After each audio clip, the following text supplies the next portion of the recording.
जी नाज़रीन, मैं हूँ मोहम्मद शाहिद चौधरी और आप देख रहे हैं दिल्ली मदार।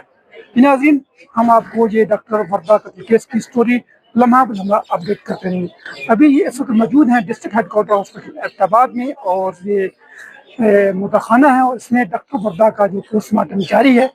और डॉक्टर वर्दा को डीपी एबटाबाद के मुताबिक उसने प्रेस कॉन्फ्रेंस की कि जिस दिन जुमेरात के दिन 11 बजे उसकी सहेली रिदा जैसी हॉस्पिटल से लेकर गई, उसी दिन आधे घंटे बाद उसको डॉक्टर वर्दा को कत्ल कर दिया गया था, क्योंकि रिदा जो है वो जलालाबाद में अपने ज़ेर तमीर घर में वो डॉक्टर वर्दा को लेकर गई, वहाँ उन्होंने कत्ल करके उसके बाद जो है लाश को ठंडियानी के जंगलात लड़ी दोनों जो जगह है वहाँ जंगलात में फेंक दी गई।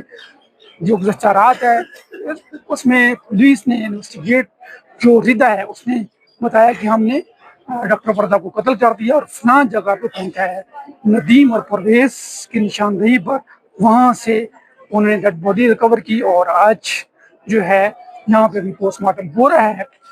यहाँ बताऊँ कि डॉक्टर्स ने पूरे हज़ार डिवीज़न में सादे एहतजाज करते रहे, और पुलिस और इंतजामिया की से मुज़ाकरात किए, जिसमें GIT बनाई गई, और जो डॉक्टर्स का मुतालबा था कि इसकी जो है कत्ल में दहशतगर्दी की दफात लगाई जाए, वो लगाई गई। डॉक्टर्स से एहतजाज खत्म कर दिया गया, और अभी डॉक्टर्स के जो डॉक्टर वर्दा है उसके पोस्टमार्टम के बाद उसको तदफीन कर दी जाएगी।